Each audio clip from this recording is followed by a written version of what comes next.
Okay, top notch to you lads. It's Legend here, and so first off, sorry if I'm not as energetic as I normally am, cause I literally just woke up not like nearly an hour ago for a reason of which oh no, ugh. But this guy's actually gonna be a special kind of video that I've actually been wanting to do for quite some time now, and uh uh right here are some papers that I actually made of some of the largest 460 steam engines, the British ones. So I'm gonna get right down to the first one, of which is actually the most famous one of them all, the LMS Stanier Class 5, aka the Black 5. So it was designed by Sir William Stanier and was built between 1934 and 1951. So the first 241 were built at Crewe, the next 54 in Derby, the next 120 in Horwick, the next 100 in Vulcan, and 327 in Armstrong Whitworth. So that's a total of 842 Black 5s that were built between 1934 and 1951. It had 6-foot 0-inch drivers, stretches at 63 feet 7 and 3/4 inches long, weighs 73.4 tons, has a fire grade area of 27 and 3/4 inch or 28 and a half square feet, with a LMS Type 3B boiler, a boiler pressure of 225 psi, a firebox area of 156 or 171 square feet, produces 25,455 pounds of tractive effort, which is the key to its success on the LMS, and into the BR era. They were withdrawn between 1961 and 1968. 18 Black 5s have been preserved, while all the rest are gone, and has a top speed of around 90 miles an hour, which the videos that people post of these preserved Black 5s traveling at these speeds is absolutely just amazing. So they were nicknamed the Black Staniers, more commonly known as the Black 5. It was a mixed traffic engine and were the ultimate workhorses of their time. And the number of the preserved Black 5s are 44767, 44806, 44871, 44932, 45,000, 45025, 45110, 45212, 45231, 45305, 45407, and 45428. Yeah, so that's around 16 to 18 Black 5s that have been preserved. And this next one is actually its little brother, the LMS Jubilee class. Also designed by William Stanier, but however, these things were built between 1934 and 1936. The first 131 were built at Crewe, the next 10 were built at Derby, and the last 50 by the North British Loco Company. And the order numbers by LMS were 97, 112, 113, 118, 121, and 129, which has a total of 191 Jubilee classes built between 1934 and 1936. They had 6 feet.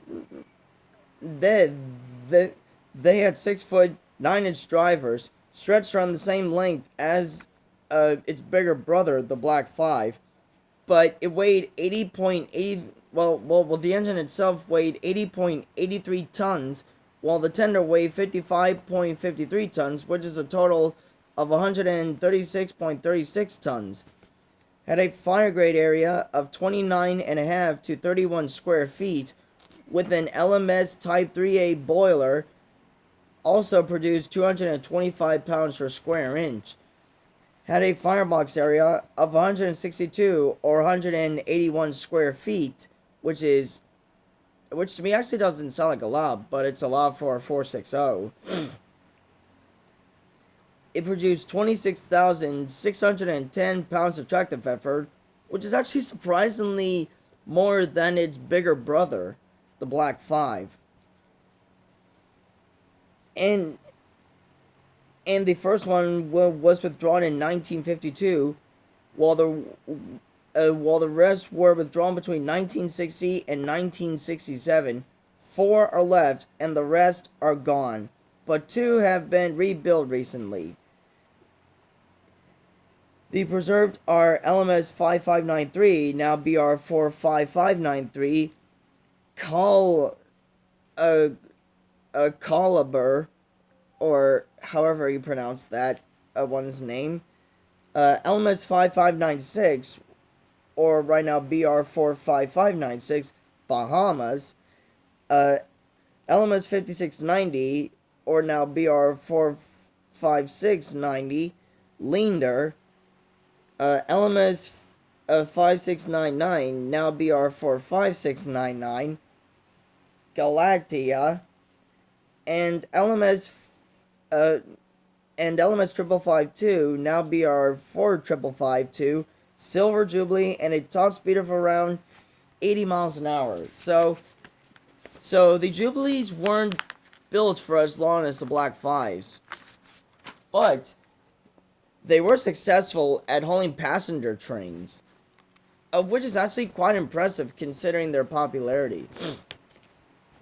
So the next one is by far one of my favorites, the LMS Royal Scot class.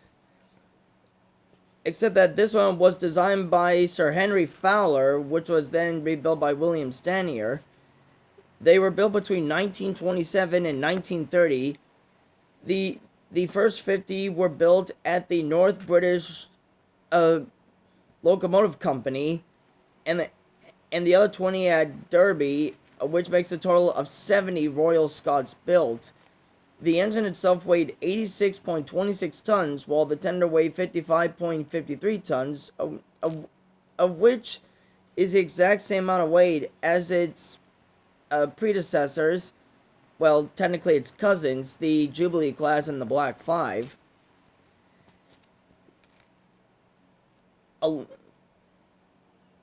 a G10 1/4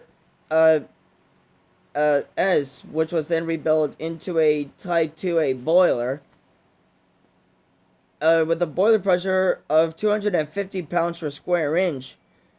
It produced 33,150 pounds of tractive effort, which is actually a lot more than the Jubilee and the Black 5. They were withdrawn in 1955, which I actually couldn't find any more information on when they were withdrawn. 2 are left, while the rest are gone. The rebuilt Royal Scots, which are actually still around, are 6100 Royal Scot and 6115 Scots Guardsmen. A top speed of around 95 miles an hour. And the life motto for the Royal Scot is, "Loyalty comes first, questions come later." God, I just ruined that. And last but not least, is personally my favorite of them all, the LMS Patriot class. Also designed by Sir Henry Fowler. These engines were built between 1930 and 1934. The first 42 were built at Crewe, while the last 10 were built at Derby, of which made a total of 52 Patriot classes built between 1930 and 1934, which I guess makes sense because around this time was the Great Depression, which apparently the LMS didn't really have a lot of money to actually make more than 100 of these locomotives like they did to the Black 5. It had 6-inch 6 foot 9 inch drivers, stretched at 62 feet 8 3/4 inches long. The engine itself weighed 82.05 tons, while the tender weighed 43.39 tons, of which is a total of 125.44 tons. Had a fire grade area of 30 and a half square feet, with a G9 and a half S boiler, produced 200 pounds per square inch, which is actually not a lot compared to its cousins. Had a firebox area of 183 square feet, but produced 26,520 pounds of tractive effort, which is actually quite a lot considering that considering that there wasn't a lot of them built around that time. All of the originals were withdrawn and cut up between 1960 and 1965. But a new one is currently under construction with no new information on it so far. Their top speed was around 75 miles an hour, and these things were pretty much common among British passenger trains. And the life motto for the Patriot class is to take pride in your work and do it with pride, passion, and on with blood, sweat, and tears, and to give it your best. So that, guys, does it for these on all of the LMS/BR's largest 460 steam engines. And if y'all have enjoyed these, drop a comment, leave a like, and I'll see y'all next time. Peace out.